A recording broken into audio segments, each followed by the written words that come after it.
Thank you for joining Wars of the Rosies, and this is Cornerstone Symbolism of Thee from the Encyclopedia of Freemasonry by Albert G. Mackey. Cornerstone, Symbolism of Thee.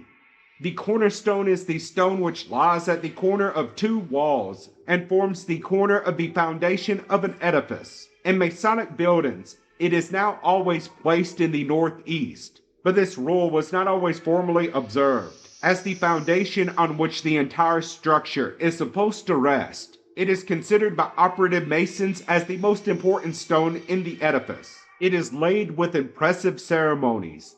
The assistance of speculative masons is often, and ought always to be, invited to give dignity to the occasion. And for this purpose, Freemasonry has provided a special ritual which is to govern the proper performance of that duty. Among the ancients, the cornerstone of important edifices was laid with impressive ceremonies. These are well described by Tacitus in the history of the rebuilding of the Capitol. After detailing the preliminary ceremonies, which consisted of a procession of vestals, who with chaplets of flowers encompassed the ground and consecrated it by libations of living water, he adds that, after solemn prayer, Helvidius Priscus, to whom the care of rebuilding the Capitol had been committed, laid his hand upon the fillets that adorned the foundation stone, and also the cords by which it was to be drawn to its place. In that instance, the magistrates, the priest, the senates, the Roman knights, and a number of citizens, all acting with one effort and general demonstrations of joy, lay hold of the ropes and dragged the ponderous load to its destined spot. They then threw in ingots of gold and silver, and other metals which had never been melted in the furnace, but still retained, untouched by human art, their first formation in the bowels of the earth. The symbolism of the cornerstone, when duly laid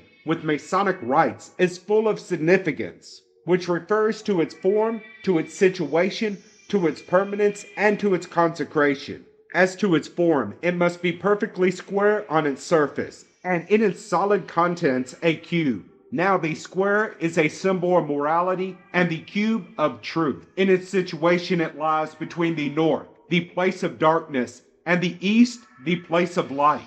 And hence this position symbolizes the Masonic progress from darkness to light, and from ignorance to knowledge.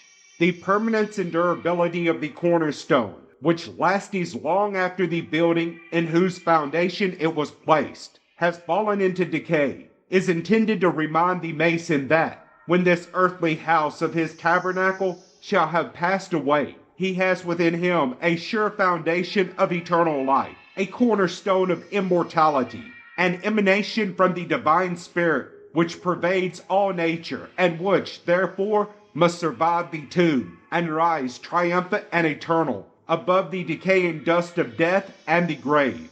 The stone, when deposited in its appropriate place, is carefully examined with the necessary implements of operative masonry, the square, the level, and the plumb, themselves all symbolic in meaning, and is then declared to be well-formed, true, and trusty. Thus the mason is taught that his virtues are to be tested by temptation and trial, by suffering and adversity, before they can be pronounced by the master builder of souls to be materials worthy of the spiritual building of eternal life, fitted as living souls for the house not made with hands, eternal in the heavens. And lastly, in the ceremony of depositing the cornerstone, the elements of Masonic consecration are produced, and the stone is solemnly set apart by pouring corn, wine, and oil upon its surface, emblematic of the nourishment, refreshment, and joy, which are to be the rewards of a faithful performance of duty. The cornerstone does not seem to have been adopted by any of the heathen nations, but to have been as the Eben Pina, peculiar to the Jews, from whom it descended to the Christians. In the Old Testament, it seems always to have denoted a prince or high personage, and hence the evangelists constantly use it in reference to Christ, who is called the chief cornerstone.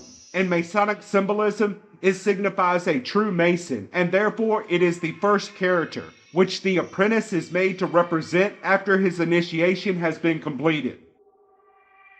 Thank you for watching, and please don't forget to share, like, subscribe, and comment. And if you can, please consider donating to Wars of the Rosies. Links to PayPal and Patreon are in the description. Thank you so very much.